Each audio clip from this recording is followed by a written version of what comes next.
इस कार्यक्रम के पुण्यार्चक हैं स्वर्गीय श्री सौभाग्यमल जैन पाटनी की स्मृति में भाई एवं भ्रातृवधू टीकमचंद सुशीला, बाबूलाल, शकुंतला, अरविंद, रेणु, पुत्र एवं पुत्रवधू सुनील, संगीता, पौत्र एवं पौत्रवधू साहिल, प्रज्ञा, उत्सव, स्वर्णिमा, प्रपौत्र रूहान, पुत्री एवं दामाद सुनीता, करमचंद जैन, अनुपमा, राजकुमार पहाड़िया, अर्चना, पंकज जैन, निवासी Kolkata, firm Saubhagyamal Tikamchand, Boro Jalinga tea company, Burnie Brace tea company, Tarkeshwar cold storage, Nalikul cold storage.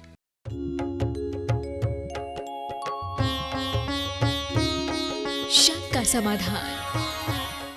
बोलिए सवन संस्कृति उन्नायक प्रातः स्मरणीय संत शिरोमणि परम पूज्य 108 आचार्य गुरुवर विद्यासागर जी महामुनिराज की जय जय जय।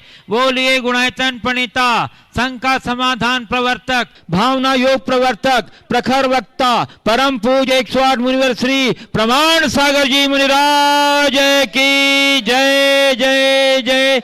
बोलिए परम पूज्य 108 मुनिवर श्री अरह सागर जी मुनिराज की जय जय जय।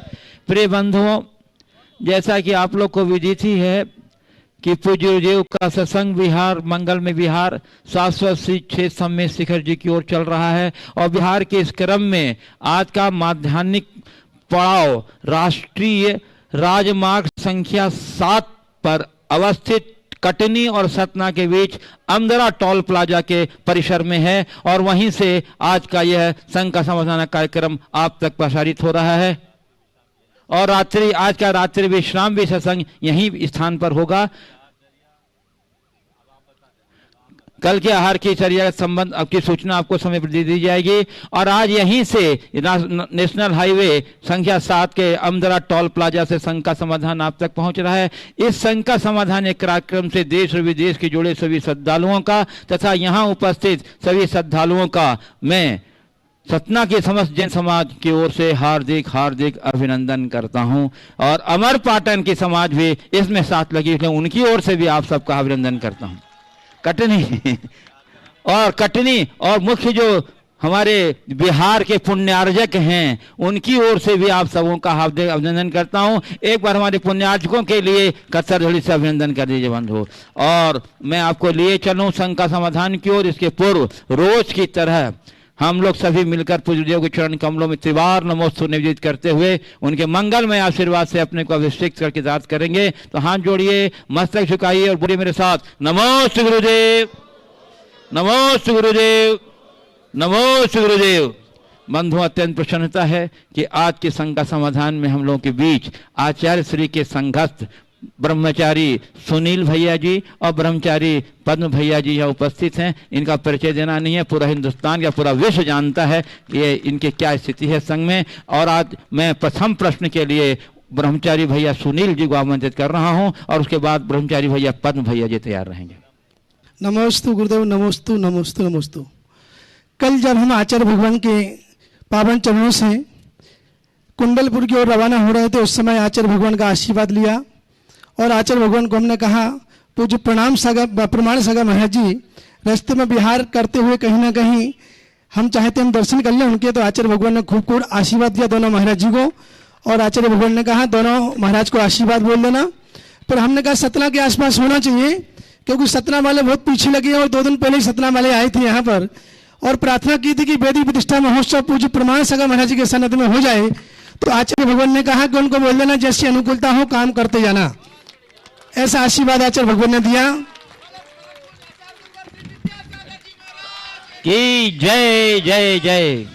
हमारी भी भावनाएं थी, लॉकडाउन के पहले आने का था, पूज्य महाराज जी के पावन चरणों में नहीं आ पाया, लेकिन इस बार हमने पूरी प्लानिंग ये बना रखी थी जब भी हम कहीं से निकलेंगे कहीं जाएंगे तो पूज्य प्रमाण सागर महाराज जी, अरह सागर महाराज जी के दर्शन करते हुए निकलेंगे। और आज हमारा सौभाग्य है कि आज मैं पूज्य महाराज जी के पावन चरणों में आया हूँ। महाराज जी, मेरे मन में एक शंका काफी दिनों से है और सबके मन में भी आती है। परमेष्टि 5 होते हैं और भगवान का जब समोषण लगता है उसमें गर्धर परमेष्टि होते हैं। तो लोग पूछते गर्धर परमेष्टि ये 5 परमेष्टियों में किसमें आते हैं, तो इसका भी समाधान करें। तो गर्धर परमेष्टि जो होते हैं वो आहार चर्या करते या नहीं करते उसी में एक प्रश्न और है कि गणधर परमेष्ठी उसी भाव से मोक्ष जाते हैं या आगे पीछे जाते हैं, अन्य भवों में जाते हैं? कृपया हमारी शंका का समाधान करें। नमोस्तु गुरुदेव। बहुत अच्छी बात है। सबसे पहले तो इस बात के लिए धन्यवाद कि गुरुदेव का आशीर्वाद लेकर आए। और जहाँ तक सवाल है गणधर परमेष्ठी का, यथार्थ देखा जाए तो पंच परमेष्ठी के अतिरिक्त छठवें कोई परमेष्ठी नहीं होते।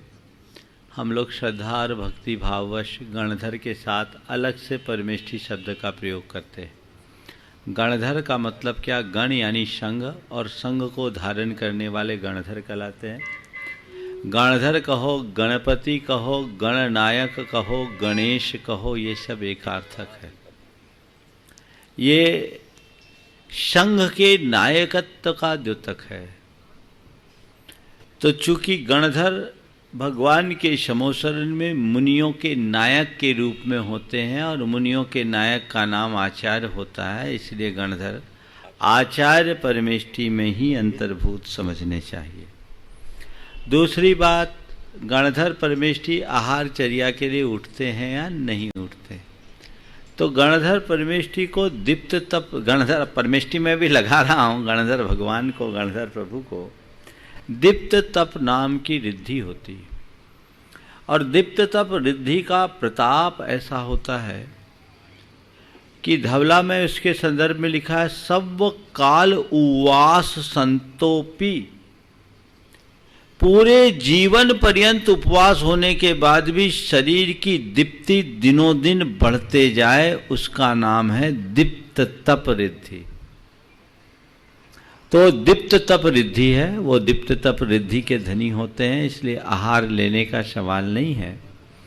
और चूंकि गणधरों को विपुल मति मनः परे ज्ञान भी होता है, इस आधार पर हम कह सकते हैं कि वे तद्भव मोक्षगामी होते हैं, ऐसा समझना चाहिए। जी गुरुदेव, नमोस्तु नमोस्तु नमोस्तु। बाल ब्रह्मचारी पदम भैया जी। नमोस्तु भगवान, नमोस्तु नमोस्तु। महाराज जी ने कहा एक प्रश्न पूछो। एक ही छोटा सा प्रश्न है। भगवान दक्षिणवासी, जो दक्षिण के लाखों श्रावक है, आपको बहुत सुनते हैं और बहुत चाहते हैं, उनकी बहुत आशा थी आप दक्षिण की ओर अब के बार आएंगे। एक ही निवेदन है, एक तरह से वो लालायित है, आप इधर आ गए, उधर कब आएंगे? नमोस्तु महाराज जी, नमोस्तु। बहुत सही बात है। अभी उत्तर है, बाद में दक्षिण होगा, उत्तर के बाद ही दक्षिण होगा, प्रतीक्षा करो। बहुत अच्छी भावनाएं हैं। निश्चित अब जब योग बनेगा तभी सब काम होगा। बंधुओं, दोनों भैया श्री काफी लंबी दूर से आ रहे हैं और काफी लंबी यात्रा इनको तय करनी है, लेकिन ये इनका गुरु चरणों के प्रति भक्ति है कि इस व्यस्ततम कार्यक्रम के मध्य भी समय निकालकर गुरुदेव के दर्शनार्थ आए हैं। एक बार जोरदार करते से अभिनंदन कर दीजिए उनको। और अब मैं आपको ले चलता हूँ इस टोल प्लाजा के मैनेजर श्री मुकेश जी तोतवानी और असिस्टेंट मैनेजर श्री इंद्र कुमार जी सूरजवानी, हाँ, और उन्हीं के साथ श्री दीपक चावला जो यहाँ के स्टाफ हैं, मुकेश कुमार जी, अम्बरीश मिश्रा, महेंद्र यादव और वारिस विंदुजा, ये सभी आवे अगर के चरणों में श्रीफल भेंट करके आशीर्वाद ग्रहण करें। बंधु वहीं से नमोस्तु कर लो और सवाल जिनको जिनको करना है सब कर लो, एक साथ खड़े हो जाओ। हाँ, एक साथ सब खड़े हो जाइए। और इनके प्रमुख श्री सुमेश जी बाझल जो भारतीय राष्ट्रीय राजमार्ग प्राधिकरण जबलपुर के परियोजना निदेशक हैं और जो बहुत सक्रियता से पूरी रेव के पद विहार, हाँ, इस पद विहार को व्यवस्थित करने में लगे हुए। सारी व्यवस्था जो आप यहाँ देख रहे हैं टोल प्लाजा पर, सब उन्हीं की प्रेरणा और प्रयास से हो रहा है, जिसमें हम पूरे ये परियोजना परिवार, पूरे टोल प्लाजा परिवार बहुत ही श्रद्धा भक्ति के साथ एक बार इनके सम्मान में बंधु आप लोग तालियां बजा दीजिए। और अब प्रश्न के लिए आप सादर आमंत्रित हैं, जिन्हें भी पूछना पूछ सकते हैं अपना नाम बता करके। नमोस्तु गुरुदेव, नमोस्तु गुरुदेव, नमोस्तु गुरुदेव। ये गुरुदेव की असीम अनुकंपा है कि आपके चरण कमल इस टोल प्लाजा पर पड़े। हम और हमारा भारतीय राष्ट्रीय राजमार्ग प्राधिकरण के साथ हमारा टोल प्लाजा का परिवार प्रफुल्लित है। कल से सारे लोग जो है दिन रात जो है कल गुणगान गा रहे हैं कि प्रभु कब पधारेंगे, कब पधारेंगे, और आज ये हमारे को सौभाग्य प्राप्त हुआ है। और जहाँ तक शंका समाधान का प्रश्न है, चूँकि मैं सड़क से जुड़ा हुआ आदमी हूँ, गुरुदेव मेरा एक निवेदन सड़क से जुड़ा है कि हम लोग सड़क निर्माण करते हैं, सड़क निर्माण के दौरान हमको पेड़ भी काटने पड़ते हैं, मिट्टी भी लानी पड़ती है। उस दौरान हम ये नहीं कहते कि अनजाने में हिंसा होती है, यही है कि हमको मालूम है मिट्टी ला रहे हैं तो हिंसा हो रही है, पेड़ काट रहे हैं तो हिंसा हो रही है, पर इसके उपरांत हमने पूरे हाईवे पर हर 500 मीटर पर रिचार्जिंग बेल भी बनाए हैं गुरुदेव, और पूरे टोल प्लाजा के यहाँ से लेके वहाँ तक हमने 1,56,000 वृक्षों का हमने रोपण भी किया है, जिससे कि ये सारी चीज़ हमने जो प्रकृति के साथ थोड़ा सा जो गलत किया उसको हम कंपनसेट करने का प्रयास कर रहे हैं। और इस जाने अनजाने में हमसे ये जो भूल होती हैं उसमें हमारा इसमें कहाँ से हमारा योगदान, कहाँ तक हम इसके सहभागी हैं, कृपया इस मामले में हमारा शंका समाधान करने का कष्ट कर देंगे गुरुदेव। देखिए, बात यथार्थ है कि इस तरह के कार्यों में हिंसा तो होती है, लेकिन हिंसा का कार्य और कार्य में हिंसा, इनमें फर्क है। आपके कार्य में हिंसा है पर हिंसा का कार्य नहीं। आपने सड़क का निर्माण कराया लोगों की यात्रा को निर्बाध बनाने के लिए, हिंसा करने के लिए नहीं। तो एक बारीक अंतर कार्य में हिंसा और हिंसा का कार्य, ये समझना चाहिए। कार्य में हिंसा क्षम्य है, हिंसा का कार्य अक्षम्य है। कार्य में जो हिंसा हो उसमें यथासंभव सावधानी रखना चाहिए। निश्चित जितने भी विकास के कार्य होते हैं उसमें हिंसा होती है और प्रकृति के साथ छेड़छाड़ भी होती है। हमें जब भी इस तरह के कार्य की शुरुआत करने की बात हो, यथासंभव कोशिश करना चाहिए प्रकृति का संतुलन बना करके काम करें, क्योंकि प्रकृति के साथ हमारा तालमेल होगा तभी हम अच्छी और स्वस्थ जिंदगी जी सकेंगे और आने वाली पीढ़ियों के लिए हम कुछ अच्छा दे सकेंगे। इसलिए हमें वो सामंजस्य बनाना चाहिए। सड़कों के विस्तार के कारण लाखों की संख्या में पेड़ कटे हैं, लेकिन इसका दूसरा पहलू ये भी है कि इसकी वजह से सड़कों के खराब होने के कारण या सकरे होने के कारण जो जाम लगता था और गाड़ियों की गति धीमी होती थी, उससे जो धुआं निकला है वो प्रदूषण घटा है। दोनों पहलू है।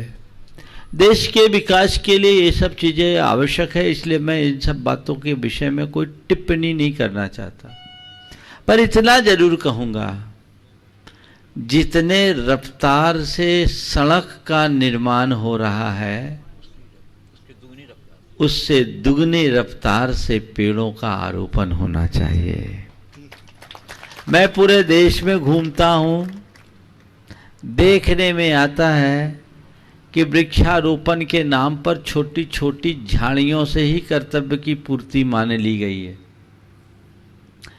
इस पर ध्यान देना चाहिए, क्योंकि वृक्ष हमारे मित्र हैं और सड़कों के किनारे वृक्ष तो अत्यंत आवश्यक है। आप बुरा मत मानिएगा, क्योंकि इसमें आपके विभाग पर सवाल उठ रहा है, लेकिन जिन सड़कों के निर्माण के 15-15 साल हो गए, उन सड़कों में भी अभी 5-7 फुट के पेड़ बहुत कम दिख रहे हैं। सरकार और विभाग इस पर ध्यान दे और जनता इसमें अपना सहयोग करे। कई जगह ये भी देखने में आता है कि सरकारी योजनाओं के तहत काम होता है, लेकिन हमारे ही लोग लापरवाही, अजागरूकता या अपने निहित क्षुद्र स्वार्थों के कारण उन सबको उजाड़ देते हैं। तो ये जागरूकता का अभियान होना चाहिए ताकि हम सबको सुरक्षित रख सकें, प्रकृति को सुरक्षित रख सकें, स्वयं सुरक्षित रहें और आने वाली पीढ़ियों की सुरक्षा कर सकें। जय गुरुदेव। और जय गुरुदेव। और जो आपके सहयोगी उनको दे सकते हैं, पूछ सकते हैं, पूछिए। नाम बोल दीजिएगा अपना। नहीं, ये सभी लोग का हमको पूरा गुरुदेव बिल्कुल सबको आशीर्वाद के सब अभिलाषी हैं बहुत गुरुदेव। सुंदर, सभी को आशीर्वाद, जी। सभी को आशीर्वाद। श्री ये सत्यम जैन जबलपुर जो इसी टोल प्लाजा से संबंधित जुड़े हुए हैं, इनके मित्र हैं, हमारे बाझल जी साहब के मित्र हैं। मैं उनसे आग्रह करूंगा वो नमोस्तु नमोस्तु नमोस्तु। गुरुदेव, मेरा प्रश्न ये था, जैन समाज जो अपनी समाज है, जैन समाज के अंदर समर्थी बंधुओं को, समाज के बंधुओं को सहयोग एवं बढ़ावा देने के लिए प्रवृत्ति की जरूरत है। सहयोग एवं बढ़ावा देने के लिए प्रवृत्ति कैसे बढ़ाया जाए जिससे कि जैन समाज और अधिक प्रगति कर सके।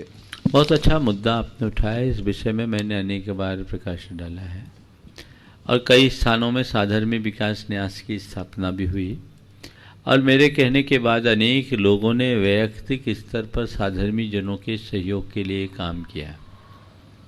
इस संदर्भ में मैं केवल एक ही बात कहूँगा, जो मनुष्य समर्थ होकर के भी अन्य असमर्थों को समर्थ बनाने के लिए सहायता नहीं देता, उसके सामर्थ्य होने पर ही प्रश्न चिन्ह लग जाता है। हमारी सामर्थ्य की सार्थकता तभी है जब हम अक्षम आदमी को सक्षम बनाएं। यह हमारा धर्म है, हमारा कर्तव्य है। जैसे हमारे शरीर का एक एक अंग पुष्ट होता है तो शरीर ठीक रीति से काम कर पाता है, और शरीर का कोई भी अंग कमज़ोर हो जाए तो अंततः वो शरीर को ही कमज़ोर बनाता है। ऐसे ही समाज का एक एक अंग जब तक दुरुस्त रहता है तब तक समाज भी तंदुरुस्त रहता है। अगर समाज का कोई भी अंग प्रभावित होता है तो अंततः वह समाज के स्वास्थ्य को प्रभावित करता है। इसलिए हमें समाज के स्वास्थ्य के प्रति पूर्ण ध्यान रखना चाहिए। इसी क्रम में मैं आमंत्रित कर रहा हूँ श्री अरुण कुमार जी, परोहा परसवारा, पूर्व सरपंच। आज मैं गुरु चरणों में श्री फल भेंट करके आशीर्वाद ग्रहण करें। और बताना चाहता हूं कि अरुण कुमार जी इन्होंने आगे के जो पड़ाव हैं उसको सुनिश्चित करने में अपना बहुत सक्रिय योगदान दिया है। आ जाइए श्री अरुण कुमार जी परोहा। और इसके बाद श्री विजय विश्व कटनी उड़ाटन ट्रस्टी तैयार रहेंगे। नमोस्तु भगवान। व्रती जीवन में वैचारिक साम्यता किस प्रकार बैठाई जाए ताकि व्रत में दूषण भी न लगे और हमारी व्यवहार कुशलता भी बनी रहे। बहुत अच्छा सवाल। देखिए, व्रतियों को सबसे ज़्यादा ध्यान अपने भावों और विचारों की निर्मलता पर देना चाहिए। प्रायः देखने में ये आता है कि जो भी व्रतीजन हैं वे अपने खान पान की शुद्धि और धार्मिक क्रियाओं पर जितना बल देते हैं, भाव शुद्धि या वैचारिक शुद्धि पर उतना ध्यान नहीं दे पाते। जबकि व्रत का मूल उद्देश्य ही भाव की विशुद्धि है। हम लोग बोलते हैं राग द्वेष निर्वृत्ते चरणम प्रतिपद्यते साधु। हम अपने राग द्वेष की निर्वृत्ति के लिए ही धर्माचरण करते हैं। इसलिए अपने व्रतों की कसौटी परिणामों की निर्मलता को बनाकर चलना चाहिए। हमारे परिणाम निर्मल हो ऐसा प्रयास हमारा होना चाहिए, तब हम कहीं जाकर व्रतों का वास्तविक आनंद ले पाएंगे। इस संदर्भ में क्या करना चाहिए? अपनी चर्या में दृढ़ रहते हुए व्यवहार में विनम्र होना चाहिए। मैं आपसे ये नहीं कहता कि चर्या में आप ढिलाई रखो, चर्या को दृढ़ता से पालो, लेकिन व्यवहार विनम्र रखो, लचीला रखो। यदि किसी के निमित्त से आपकी चर्या में कोई कमी आ जाए तो उस पर बरसो मत, उसे प्रेम से समझा दो। आज 16 जो बदनाम हुआ है वो इसी वजह से हुआ है कि कई प्रसंगों में 16 वाले पूरे 16 का गोला बन जाते हैं। समझ गए ना? 16 का गोला समझ गए ना? वो नहीं होना चाहिए। परिणाम शाम में ऐसा जिसे देखकर सामने वाले को लगे कि क्या इनका व्यक्तित्व है, वो अभिभूत हो जाए। और उस सामने वाले से कोई गलती हो तो खुद उसके हृदय में शर्मिंदगी हो। छू छू नहीं होना चाहिए, सावधानी होनी चाहिए। इसका अर्थ ये भी नहीं कि आप शिथिलता ले आओ। दृढ़ता और विनम्रता ये दोनों व्यवहार कुशलता की बड़ी अच्छी पहचान है। व्रतों में दृढ़ रखो और व्यवहार में विनम्र। बस इस सूत्र को अपना करके चलो। और साथ ही चूंकि आप घर परिवार में रहते हो तो हर व्रती को यह सोचना चाहिए मैं व्रती हूं, मेरा घर व्रती नहीं है, तो मैं अपने घर के अन्य सदस्यों से उतनी ही अपेक्षा रखूं जितनी पूर्ति हो सकती। साथ ही व्रती होने के बाद अपने अंदर सुपीरियरिटी को डेवलप ना होने दें। अहंकार हो जाता है, हम व्रती ये तो असंयमी है, ये अव्रती है, और फिर इस तरह के शब्दावली जब निकलने लगती है तो आपस में बड़ा कलेश होता है। ठीक है, हम व्रती हैं, वो व्रती नहीं है, हमारे व्रतों में सहायक है, ये सोचना चाहिए। और परिवार के सदस्यों को, घर के व्रती सदस्यों का पूर्ण सम्मान रखते हुए उनके व्रतों के अनुपालन में सहयोग देना चाहिए। बंधु, अत्यंत प्रसन्नता है कि आज हमारे बीच मध्य प्रदेश की राजधानी भोपाल से गुरुभक्त सर्राफ परिवार के गुणायतन ट्रस्टी एवं राष्ट्रीय प्रचार मंत्री श्री अनुभव सर्राफ के नेतृत्व में Gunayatan trustee Rajiv Jain Raj Nehru Nagar, Gunayatan trustee Manish Chhatpuriya, Gunayatan trustee Praveen Jain, Gunayatan trustee Arvind Jain, Gunayatan trustee Ajay Jain को शिरोमणि संरक्षक श्री रवि मड़वैया एवं गुणायतन ट्रस्टी अधीश जैन आए हैं। मैं उन्हें आमंत्रित कर रहा हूँ गुरु चरणों में श्रीफल भेंट करके आशीर्वाद करें और आप तालियों के अवदान से इनका सम्मान में अपना योगदान दे करके वहीं से प्रश्न पूछेंगे श्री अनुभव सर्राफ और श्री नवी मड़वैया शिरोमणि संरक्षक। गुरुदेव, सर्वप्रथम आपके चरणों में बारंबार नमोस्तु पूरे परिवार की ओर से और आपकी पूरे समाज की ओर से, पूरे हमारे मित्रों की ओर से आपके चरणों में नमोस्तु वंदन गुरुदेव। और हम आशीर्वाद चाहेंगे गुरुदेव, माँ के लिए आप यहाँ से आशीर्वाद दें, वो स्वस्थ हों, ये भावना है। और गुरुदेव, एक बड़ा मन में सवाल है आपसे कि घर में कभी अभिभावकों मतलब परिवार के किसी बड़े लोगों का साया घर से चला जाता है तो उस समय मन की स्थिति बड़ी विचित्र हो जाती है गुरुदेव, मन अशांत रहता है। उस समय हम अपने परिवार का ना विकास कर पाते हैं, ना अपना स्वयं के जीवन का विकास कर पाते हैं। उस स्थिति से गुरुदेव हम कैसे निकलें? और बड़ी मतलब बड़ी स्थिति ऐसी होती है कि मैं मतलब आपसे व्यक्त भी नहीं कर पा रहा गुरुदेव। देखो, सबसे पहले तो ऐसी घड़ी में मैं तुम्हें और तुम्हारे पूरे परिवार को आशीर्वाद देता हूँ कि अपना संबल बनाए रखो। आना जाना संसार की नियति है, लगी रहती है। निश्चित तुम्हारे जीवन में ये घटना घटी, कुछ दिन पहले ही तुम्हारे पिता का साया तुम्हारे ऊपर से उठा, तुम्हारे परिवार से उठा। जाने वाले को कोई रोक नहीं सकते, ये संसार का एक बड़ा कटु सत्य है, हमें इसे स्वीकार करना चाहिए। और ऐसे मौके में हमें मोह भाव की जगह ज्ञान भाव जगाना चाहिए और अपने क्षमताओं को साबित करने के अवसर के रूप में देखना चाहिए। अभी तक मेरे सिर पर पिता का हाथ था, चलो कोई बात नहीं, अब वो तो चले गए, उनके आदर्श मेरे हाथ में है, मेरे पास है, उनके संस्कार मेरे हाथ पास है, अब मैं उन्हें साबित करके दिखाऊंगा, ये मेरे लिए अवसर है। ऐसा मान करके चलो। मैं तुम्हारे माध्यम से उन तमाम लोगों को कहूँगा, बहुत लोगों ने ऐसे मौके में अपनों का साथ छोड़ा है, तो अब उसका रोना रोने से कोई समाधान नहीं मिलने वाला। उसके समाधान का एकमात्र सूत्र यही है कि हम अपना सही रास्ता पकड़े। जो चला गया सो चला गया, जो बचा है उसे संभालने का प्रयास हमारा होना चाहिए। तभी हम अपने जीवन की राह को प्रशस्त कर सकेंगे और कुछ अच्छा घटित कर सकेंगे।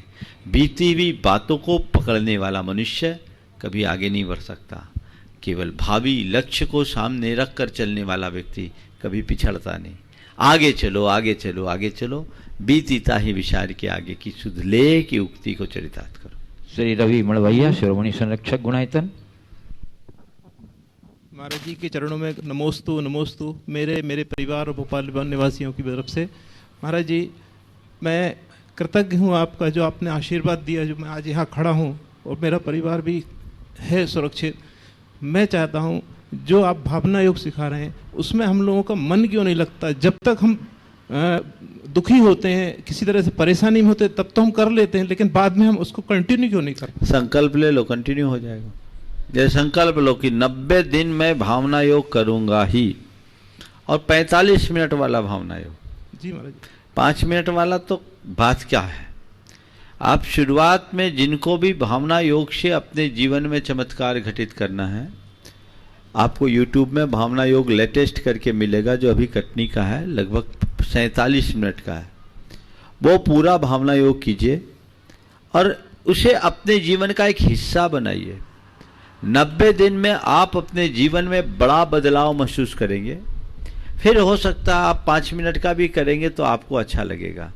हालांकि 90 दिन करने लगोगे तो आप फिर रूटीन में ही उसे करने लगोगे और जीवन में बड़ा परिवर्तन आएगा। इसकी बहुत बड़ी आवश्यकता अपने तन को और अपने मन को स्वस्थ बनाए रखने का, इससे अच्छा कोई माध्यम नहीं है। सबको करना चाहिए, नियम ले लो, अपने आप हो जाएगा। नमोस्तु गुरुवर। नमोस्तु बंधुओं, अब मैं आमंत्रित कर रहा हूँ इस पद विहार के पुण्यार्जक निश भी पूछेंगे। बोलो। नमोस्तु भगवान, नमोस्तु भगवान। कड़ाकुटा से क्षत्रिय परिवार का त्रिवार नमोस्तु। गुरुदेव, एक शंका है कि जैन समाज में इतने साधु हैं जो अपनी बात सभी जगह जैन समाज में रखते हैं, परंतु साधु की बात श्रावक इम्प्लीमेंट नहीं करता या उनके प्रति इतनी श्रद्धा नहीं रखता। साधु की बात सुनने के बाद बाहर निकलता है, कपड़े झाड़ता है, वो कहता है। देखो, तो क्या साधु के प्रति समर्पण उतना कम है या श्रावक? साधु को सुनना और साधु की सुनना में बड़ा अंतर है, समझ रहे? साधु को सुनने वाले ढेर हैं, साधु की सुनने वाले कम। अब तुम ये भर देख लो तुम्हारा स्थान कहाँ है, साधु को सुनने में या साधु की सुनने में। जो साधु को सुनेगा उसका उद्धार हो ये सुनिश्चित नहीं है, लेकिन जो साधु की सुनेगा उसका जीवन बदले बिना नहीं रहेगा, इसमें कोई संशय नहीं। तो लोगों से मैं यही कहना चाहता हूं, साधु को सुनना बंद करो, साधु की सुनना शुरू करो, श्रद्धा के साथ सुनो। और फिर देखो, साधु को घंटे भर सुनते हो, 23 घंटा क्या सुनते हो? और कितने लोग साधु को भी सुनते हैं, बहुत थोड़े लोग सुनते हैं। बाकी दिन भर जो सुनते हैं वो दिमाग में घूमता रहता है, उसका असर ज्यादा होता है। तो महाराज जी समाज में फैल रही हैं, वही यही विकृतियों को खत्म करना है। इसलिए लोगों को चाहिए दुनियादारी से हटकर संतों की शरण में आए, जिससे जीवन में स्थायी परिवर्तन घटित हो सके। अब इसी साथ मैं आमंत्रित कर रहा हूँ यहाँ मंच पर उपस्थित बाल ब्रह्मचारी श्री जिनेश भैया जी, जो अधिष्ठाता है वर्णी दिगंबर जैन गुरुकुल जबलपुर के। परम पूज्य मुनिवर द्वय के चरणों में त्रिकाल नमोस्तु नमोस्तु नमोस्तु। महाराज श्री, आज जैन समाज एवं भारतीय संस्कृति में जितने भी धर्मावलंबी बंधु हैं वो शिक्षा और चिकित्सा के कार्य क्षेत्र में पीछे होते चले जा रहे हैं, जबकि पाश्चात्य संस्कृति के जो अनुयायी हैं उन्होंने आज से 100 साल पहले से ऐसे बीज डाल दिए, जिस कारण से हमारी भारतीय संस्कृति के आदर्श उनसे छूटते जा रहे हैं परिवार के बच्चे। तो ऐसा क्या करना चाहिए आपके माध्यम से कि शिक्षा और चिकित्सा हमारे जो आदर्श गुण हैं उनको कैसे समाज स्वीकार करे, जैसा कि आचार्य श्री ने सागर में भाग्योदय के माध्यम से और प्रतिभा स्थली के माध्यम से, अवर्णी गुरुकुल में हम लोग जो स्कूल आदि चला रहे हैं, उनके प्रति समाज की उत्कृष्ट जागृति कैसे हो महाराज श्री? देखिए, इस विषय में मैंने अनेक बार प्रकाश डाला है। इस दिशा में हमें काम करना चाहिए, पर एक बात जो देखने में आ रही है, हमने शिक्षा के संस्थान तो खोले लेकिन हमारी पद्धति वही पुरानी है। उस पद्धति के कारण हमने केवल संस्थान बदले हैं, संस्कार नहीं। हमें संस्कार बदलना है। तो आज के समय में न केवल शिक्षा संस्थान की स्थापना की जरूरत है, अपितु संपूर्ण शिक्षा पद्धति में परिवर्तन की आवश्यकता और अपेक्षा है, ताकि हर भारतीय व्यक्ति के हृदय में भारतीयता होने का गौरव जगे, वो अंदर से भारतीय बने। देखो आज क्या लिखता है, क्या है, बी बोल्ड और इटालिक लिखा है। क्या लिखा है? भारतीय बनने की कोई इच्छा नहीं। ये आज की शिक्षा पद्धति की बात है। कोई लंदन लिखेगा, कोई अमेरिका लिखेगा, कोई कुछ लिखेगा, दिखा दे उसका टी शर्ट। ये भारतीय जवानों का हाल है। ये एक उदाहरण है ना। तो ये जो चीजें हैं, इस मानसिकता को बदलना है। लोग शान समझते हैं, पैसा देकर के दूसरों का विज्ञापन करने वाले आज के पढ़े लिखे लोगों की जमात है। ये अनपढ़ों के साथ नहीं है, ये पढ़े लिखे लोगों की।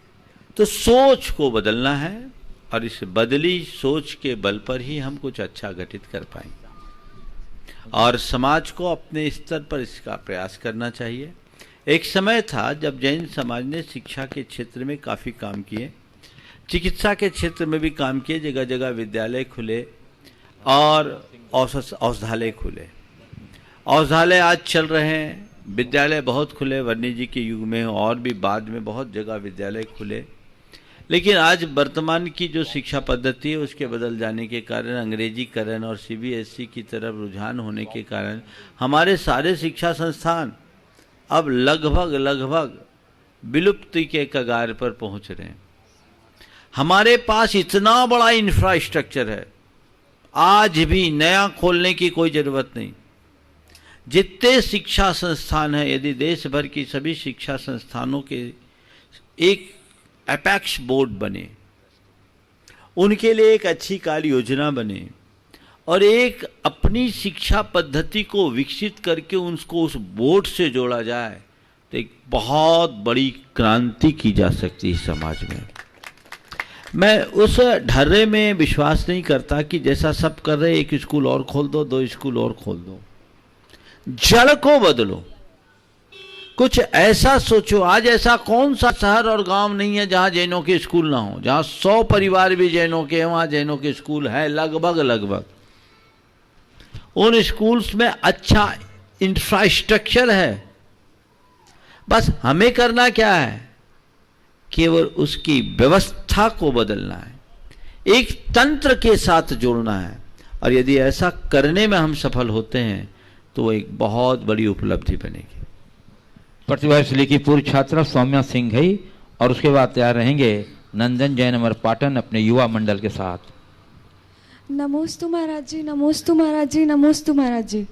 महाराज जी, मेरा प्रश्न मूक माटी की ओर से है कि जब मूक माटी में माँ माटी अपनी बेटी को जाने से रोकती है बाहर, तो ऐसी कौन सी मर्यादाएं हैं जिनकी वजह से वो नहीं चाहती कि उनका अंश बाहर जाए? मतलब ऐसे कौन सी चीज़ें हैं?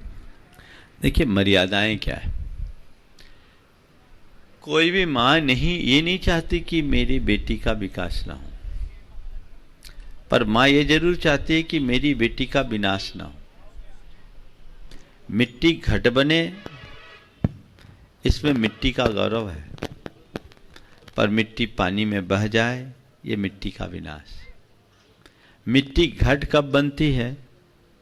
जब कुंभकार का आश्रय पाकर हवा के आंच में तपती है, निखरती है, और घड़ा बन जाने के बाद पानी को अपने में समाने की सामर्थ्य आ जाती है।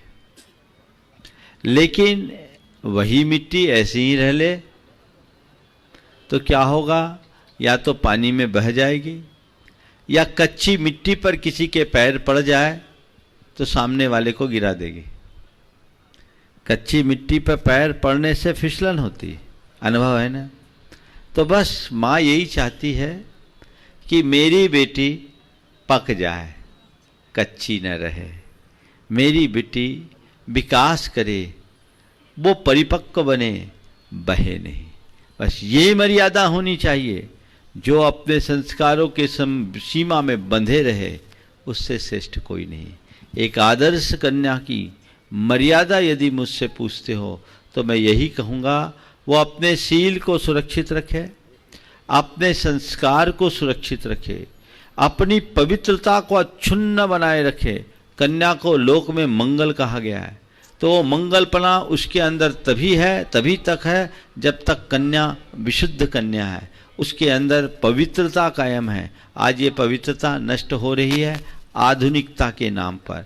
तो शील, संस्कार और पवित्रता को सुरक्षित रखते हुए वह अपने गुणों और कलाओं में अपने आप को इतना परिपक्व बना ले कि वो एक नहीं दो दो घर का दिया जला सके, वो उभय कुल विवर्धनी के सौभाग्य को प्राप्त कर सके।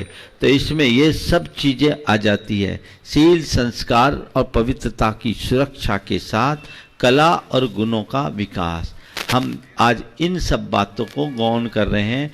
कला और गुणों की तरफ तो ध्यान जा रहा है, लेकिन शील, संस्कार और पवित्रता किसी की दृष्टि में नहीं है, जबकि ये सबसे बड़ी जरूरत है।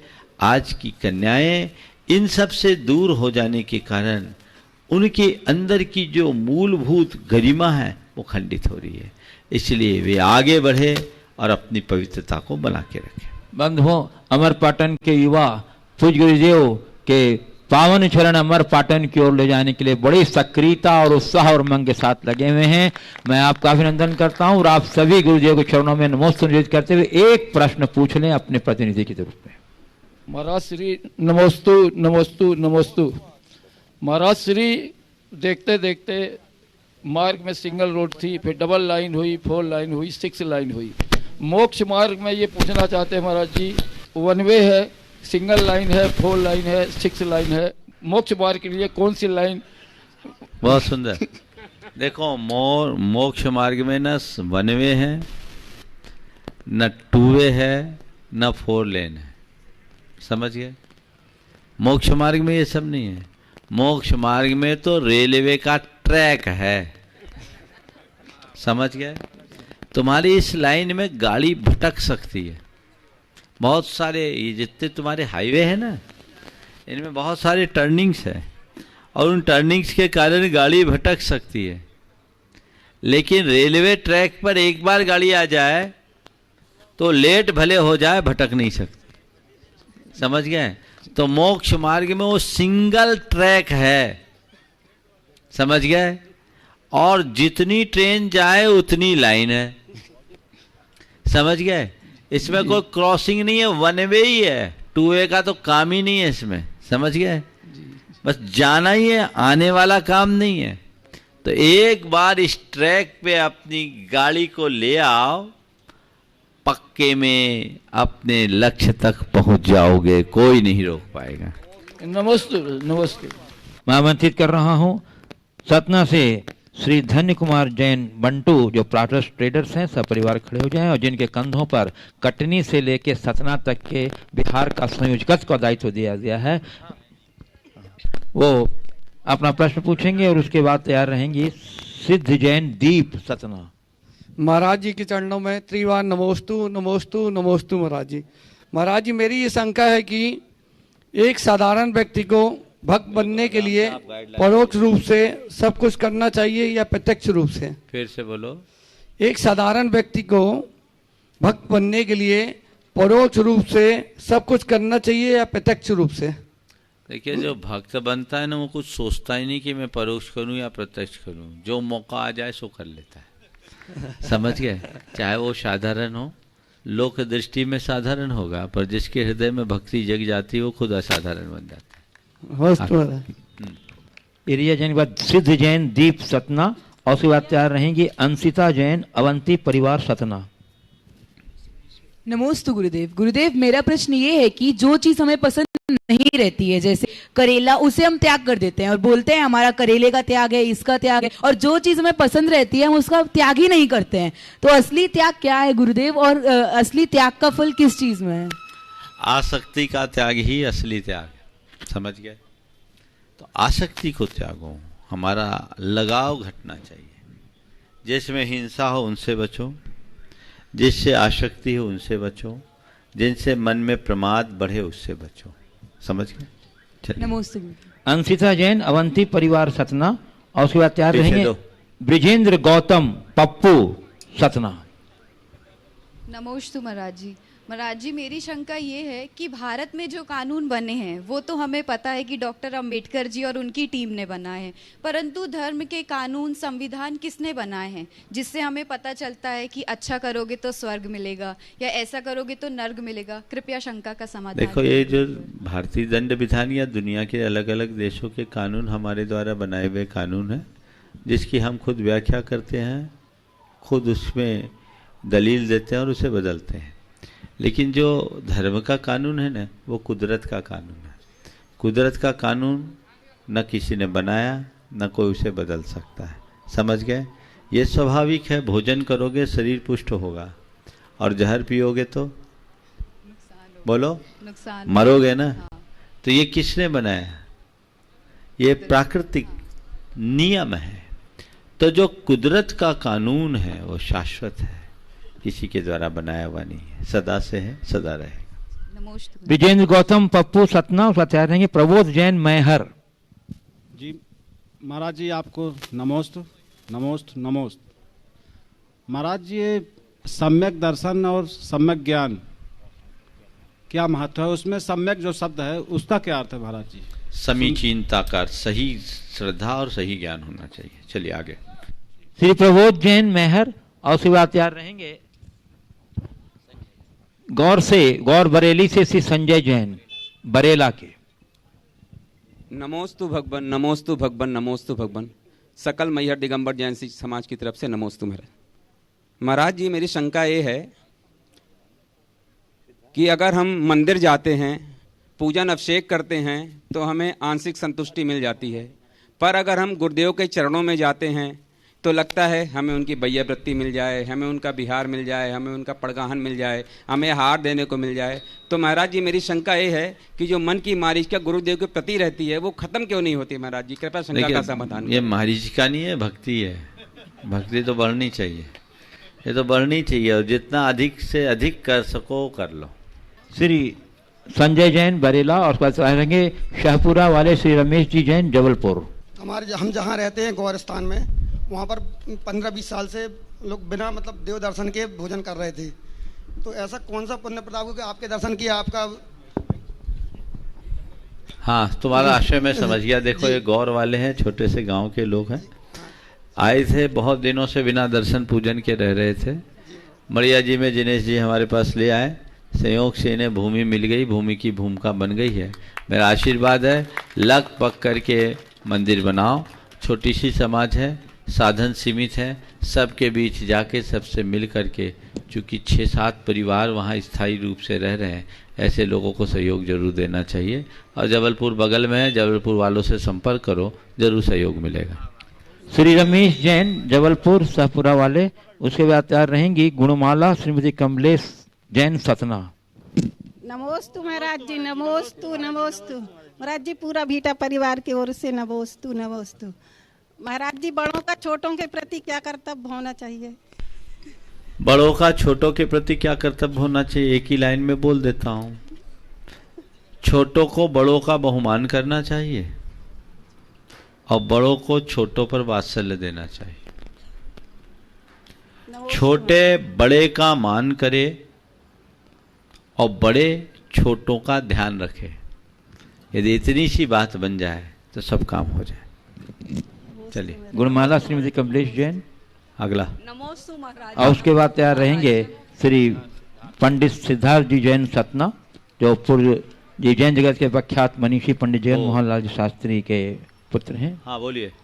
महाराज जी, राजा श्रेणिक ने नरकायु को बंद किया था 33 सागर की आयु, लेकिन उन्हें इतना पश्चाताप हुआ कि उन्होंने अपनी आयु छीन कर ली थी और 84,000 वर्ष कर ली थी।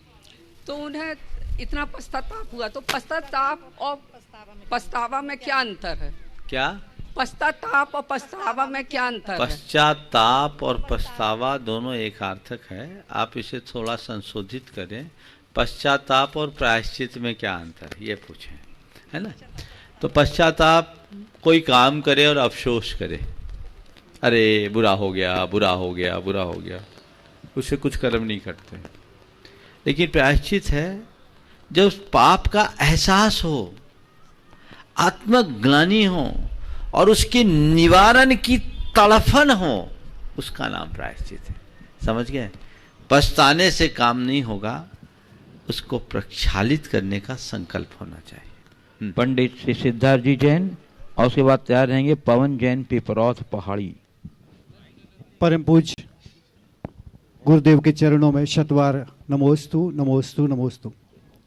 भगवान, आपने जबलपुर में अभी जो संस्कार कराए, उन संस्कारों से मुझे और बढ़ने की, आगे बढ़ने की भावना जगी। लगभग 500 से ऊपर संस्कार में अभी गर्भवती महिलाओं के माध्यम से अच्छे विकासजन बच्चे अंदर से ही अपने विकास को लेकर आए, संस्कार को लेकर आए, ये भावना से है। इसमें लोगों की रुचि बढ़ रही है। इसमें और क्या प्रयास किया जा सकता है जिससे इसे जन जन तक पहुंचाने में? देखिए, पहले तो सिद्धार्थ जी का एक बार करतल ध्वनि से अभिवादन कर दीजिए। ये बहुत अच्छा काम कर रहे हैं और पिछले अनेक वर्षों से गर्भवती महिलाओं को गर्भ संस्कार दे रहे हैं। जिन लोगों को भी चाहिए इनसे संपर्क करके शायद ये ऑनलाइन भी दे देते हैं। अच्छी बात है और इसके बहुत अच्छे परिणाम आ रहे हैं। आपने पूछा है इसमें हम और क्या कर सकते हैं, बैठ कर के बात करेंगे। जो प्रक्रियाएं आप करते हैं लगभग अपने आप में परिपूर्ण है, फिर भी आपकी पूरी प्रक्रिया को समझने के बाद जहां जो आवश्यक होगा जरूर बताऊं। पवन जैन पिपरौथ पहाड़ी बता रहेंगे पंडित महेश शास्त्री सतना। नमोस्तु महाराज जी, नमोस्तु। जैसे महाराज जी कोई पंच कल्याणक वगैरह में अपनी सहभागिता करता है और उनके घर में कोई कमी हो जाती है, बीच में अगर कार्यक्रम उसको छोड़ के जाना पड़े तो कुछ प्रायश्चित करना चाहिए। देखिए, पंच कल्याणक आदि में अगर आपको सौभाग्य मिला है तो पहला प्रयास ये करना चाहिए सब संकल्प विकल्प छोड़ करके जाओ। और उसके बाद भी यदि ऐसा होता है तो इसे अंतराय मानना चाहिए और भावना भरना चाहिए। अब घर में ही हो गया, कोई दूसरा करने वाला नहीं है तो जाना पड़ता है, तो फिर ये सोचो कि ये मेरा अंतराय आया, आने वाले दिनों में मैं दोबारा ऐसा करूँगा। पंडित महेश जी शास्त्री सतना, उसके बाद तैयार रहेंगे सतना समाज के कर्मठ अध्यक्ष इंजीनियर रमेश जी सतना। नमोस्तु महाराज श्री। हमारी जिज्ञासा है, सिद्धांत आगम और अध्यात्म, सिद्धांत आगम और अध्यात्म का समन्वय हमारे चिंतन में कैसे बने? देखिए, सिद्धांत आगम और अध्यात्म इनमें समन्वय आपने पूछा है। जिन्होंने ठीक तरीके से आगम का अध्ययन किया है वो सिद्धांत को समझता है, और जब सिद्धांत को हम समझ लेते हैं मूलभूत, तो मूलभूत सिद्धांत को समझकर जीवन व्यवहार में उतारने का प्रयत्न करना ही सच्चे अध्यात्म का लाभ है। हमारी दृष्टि आध्यात्मिक होनी चाहिए और आध्यात्मिक दृष्टि के परिणाम स्वरूप हम चीज़ों को प्राप्त कर सकते हैं। लेकिन एक सिद्धांतज्ञ व्यक्ति के जीवन में जिस तरह का अध्यात्म घटता है, आगम के निष्णात मनीषी के हृदय में जैसा अध्यात्म घटता है वैसा सामान्य व्यक्ति में नहीं घटता। इसलिए अगर अध्यात्म की गहराई में जाना है, वस्तु स्वरूप को समझो। जब हम वस्तु स्वरूप को समझते हैं तो सब चीज़ें हमें समझ में आ जाता है कि चीज़ें हमारे हाथ में है ही नहीं।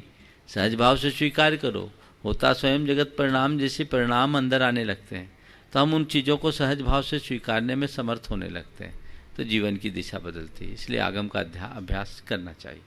इंजीनियर रमेश सतना, सतना के अध्यक्ष, और उसका तैयार रहेंगे अनुज जैन कोयला वाले कटनी। अनुज जी जैन कोयला वाले कटनी। मुनिद्वय के चरणों में नमोस्तु।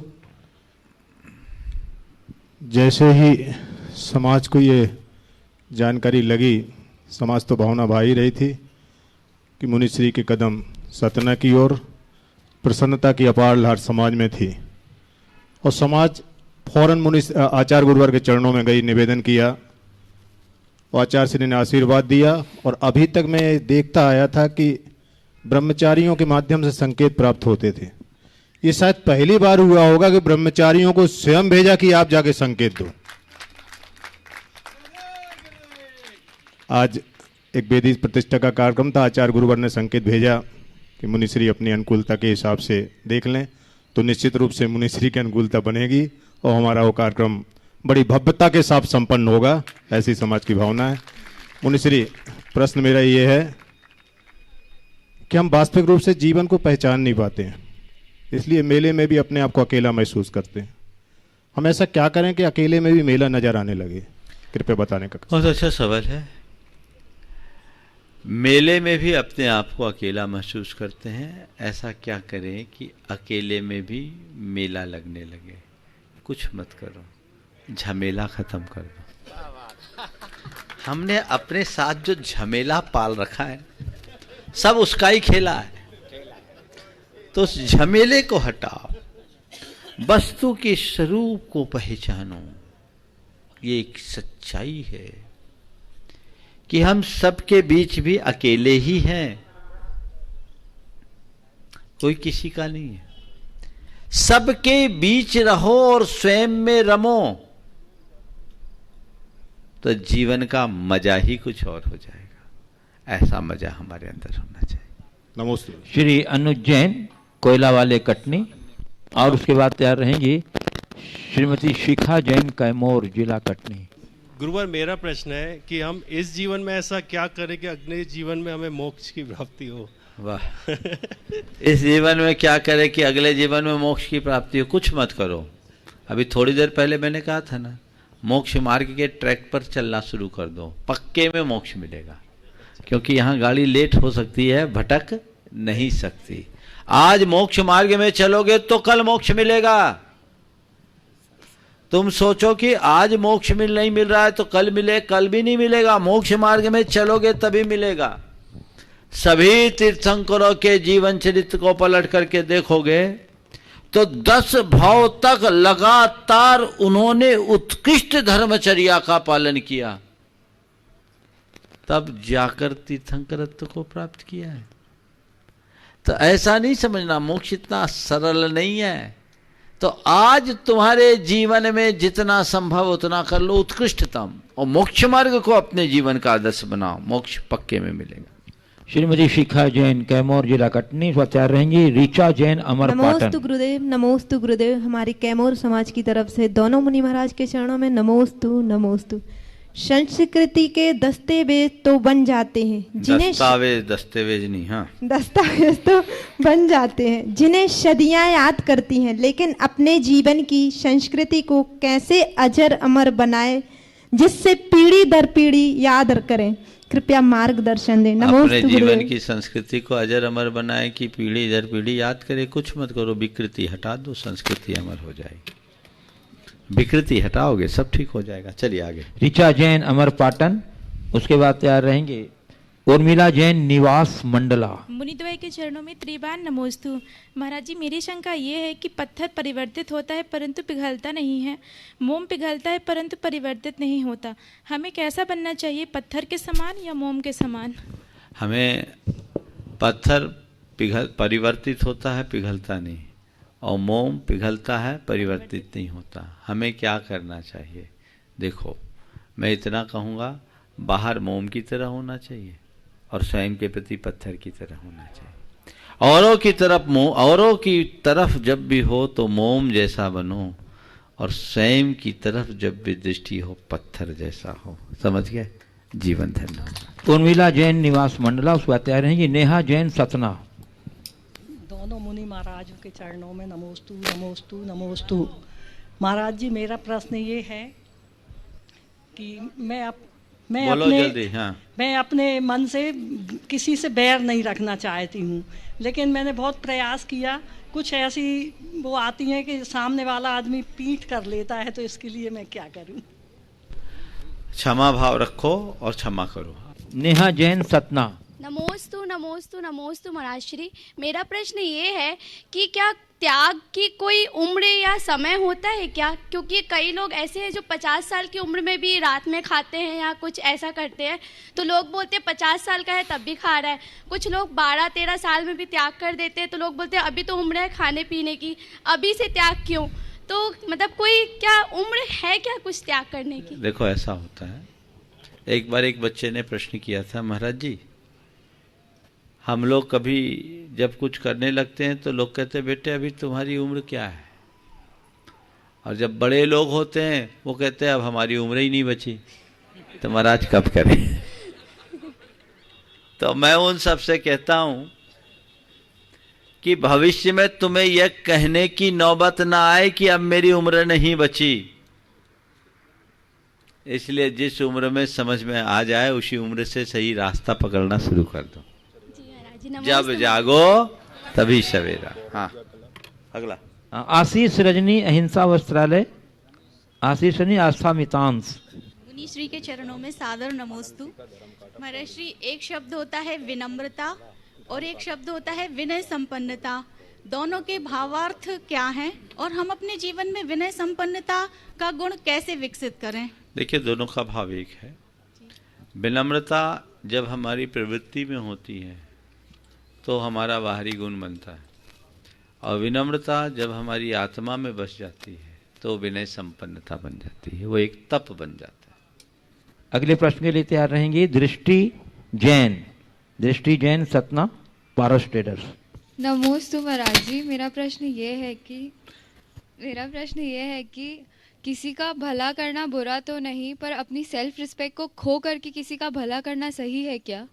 कल का प्रातःकालीन आहारचर्या गौरैया कला शासकीय विद्यालय में संपन्न होगा और रात्रि विश्राम अनंतिका धर्म काटा पौड़ी, वहीं संघ का समाधान कार्यक्रम भी मैहर से 6 किलोमीटर पर। और मैहर से 6 किलोमीटर पर रात्रि जो है अनंतिका धर्म कांटा पौड़ी, वहाँ संघ का समाधान और रात्रि पड़ाव रहेगा। कल प्रातः काल की आहारचर्या गौरैया कला शासकीय विद्यालय में संपन्न होगा। ओ, इस प्रकार आज के सत्र को यहीं पर विराम। बोलिए परम पूज्य आचार्य गुरुवर श्री विद्यासागर जी महाराज की। तुम्हारा प्रश्न खड़ा है।